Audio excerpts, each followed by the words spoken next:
Hello, जय Hind everyone. तो recently हमें यूएसए के इलेक्शंस के अंदर एक बड़ा मोड़ देखने को मिला है और वो मोड़ ये है कि आपके जो बाइडन हैं उन्होंने एक ट्वीट किया है और उस ट्वीट के जरिए ये बताया है कि वो इलेक्शंस पद जो हैं उनसे आपका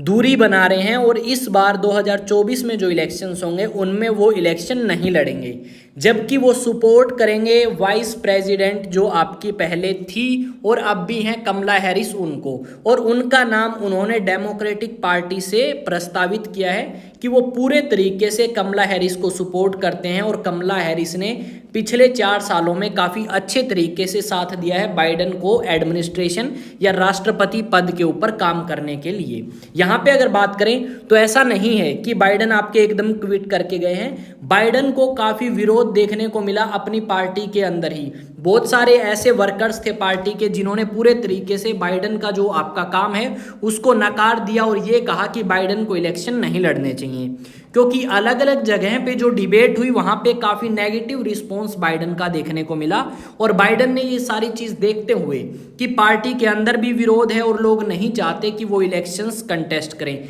साथ में उन्हें ये भी पता था कि जो विपक्ष है रिपब्लिकन पार्टी, उनके जो कैंडिडेट हैं ट्रम्प, उनसे जीतना मुश्किल है बाइडन के लिए। इसी करके बाइडन जो है वो क्विट कर चुके हैं और इस बार वो इलेक्शन नहीं लड़ेंगे। साथ में इन्होंने ये क्लियरली मेंशन किया है कि 2020 के अंदर जो वाइस प्रेसिडेंट थी उनको पूरे तरीके से सपोर्ट करते हैं बाइडन, और ये भी कहा है कि हमें एकजुट होकर दोबारा से ट्रम्प को हराना है। ये इनका एक्स के ऊपर ट्वीट है जो इन्होंने ट्वीट किया था। साथ में ये इन्होंने मेंशन किया है कि बाकी जितना टेन्योर इनका बचा है उसमें ये पूरे जोश और एनर्जी के साथ में अपना काम करेंगे जितने भी इनके राष्ट्रपति के दिन बचे हैं। ये बात इन्होंने अपनी मेंशन करी है ट्वीट के अंदर। पर ऐसा नहीं है कि इन्होंने ये ट्वीट की है और किसी ने कुछ नहीं बोला। बाकी बहुत सारे लोग हैं डेमोक्रेटिक पार्टी के ही जिन्होंने आपके इस बाइडन के डिसीजन को सपोर्ट किया है, जिसमें हेनरी क्लिंटन और 1-2 व्यक्ति और भी हैं जो कि काफ़ी दिग्गज नेता हैं डेमोक्रेटिक पार्टी जिससे आपके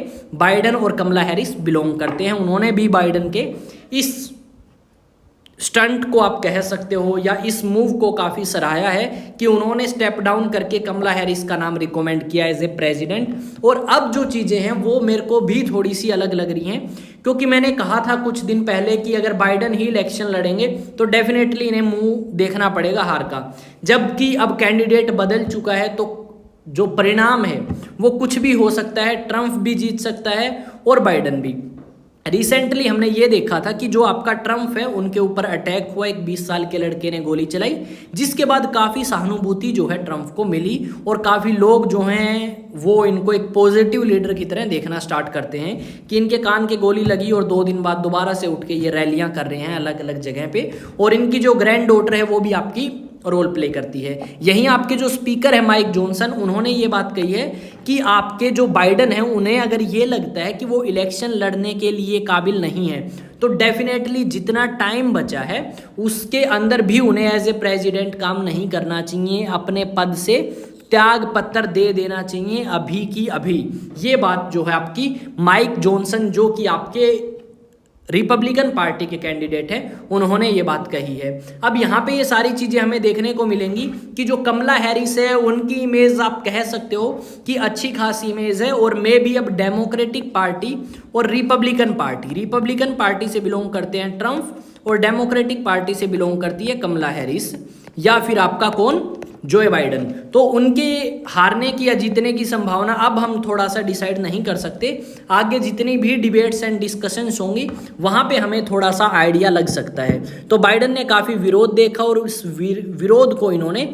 ध्यान में रखते हुए इस चीज़ के ऊपर डिसीजन लिया है कि वो आगे जो हैं इलेक्शन नहीं लड़ेंगे, और अपनी उम्र का हवाला इन्होंने देते हुए कहा और साथ में ये भी कहा कि हमें ट्रम्प को हराना है तो एक अच्छे मजबूत नेता की ज़रूरत है। यहाँ पे जब आपका रिकमेंड किया बाइडन ने नाम कमला हैरिस का, तो कमला हैरिस ने भी अपने एक्स अकाउंट के ऊपर एक पोस्ट शेयर करते हुए लिखा है कि मैं यूएसए के लोगों की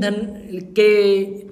लिए धन्यवाद करती हूँ और साथ में जो प्रेसिडेंट है यूनाइटेड स्टेट्स ऑफ अमेरिका के उनको भी धन्यवाद करती हूँ कि मुझे ऐसी अपॉर्चुनिटी मिली कि उन्होंने मेरा नाम जो है वो रिकमेंड किया है। तो देखते हैं अब कमला हैरिस किस तरीके से यूएसए के इलेक्शंस को देखती है, क्या वो जीत पाएंगी या नहीं, और आपके हिसाब से यूएसए में इस बार ये बाइडन या फिर आपका ये ट्रम्प जो है, इनमें से कौन इलेक्शन जीत के आएगा, या फिर हम कह सकते हैं कमला हैरिस या फिर ट्रम्प, इनमें से कौन सी व्यक्ति के जीतने की संभावना ज़्यादा है, आप वो कमेंट सेक्शन में बताएं। और आप किस पॉइंट से देखते हैं ट्रम्प को और किस पॉइंट ऑफ व्यू से देखते हैं कमला हैरिस को, ये ज़रूर बताएं। और जितनी चीज़ें आपको यूनाइटेड स्टेट्स ऑफ अमेरिका के बारे में पता है, यूएस रेवोल्यूशन के बारे में, उनकी स्टेट्स के बारे में, वो सारी की सारी आप मेंशन कर सकते हैं। ये आपकी एक पोस्ट जो है एक्स के ऊपर शेयर करी है बाइडन ने, ठीक है, कमला हैरिस के साथ में, जो कि वाइस प्रेसिडेंट हैं फिलहाल यूनाइटेड स्टेट्स ऑफ अमेरिका की। अब एक चीज़ और जो मैं आपके साथ शेयर करना चाहूँगा बिना किसी देरी के, और चीज़ ये है कि जितने भी स्टूडेंट एनडीए के लिए, सीडीएस के लिए या एफकेट के लिए प्रिपेयर करना चाहते हैं तो डेफिनेटली वो हमारा फाउंडेशन कोर्स ज्वाइन कर सकते हैं। अगर आप क्लास 11th के स्टूडेंट हैं या क्लास 12th के स्टूडेंट हैं तो डेफिनेटली आप स्कूलिंग के साथ साथ में कंपटीशन के लिए प्रिपेयर कर सकते हैं। और अगर हम यहाँ पे बात करें, जिन भी स्टूडेंट्स का एग्ज़ाम क्लियर हुआ है वो फ्री गाइडेंस ले सकते हैं एसएसबी के लिए। ये सारे जो कोर्सेज़ हैं ये अवेलेबल मिलेंगे आईए स्टडी सेंटर हांसी में। और अगर बात करें, ये आपका नंबर मैंने यहाँ पे मेंशन किया है, और साथ में ये जो है आपका एड्रेस है जहाँ पे आप आके विजिट करके ऑफलाइन बैचेस का डेमो ले सकते हैं। अगर आपको भी इनमें से किसी एग्ज़ाम की प्रिपरेशन करनी है तो डेफिनेटली ज्वाइन करें। तो मिलेंगे नेक्स्ट वीडियो में, तब तक जय हिंद, जय भारत।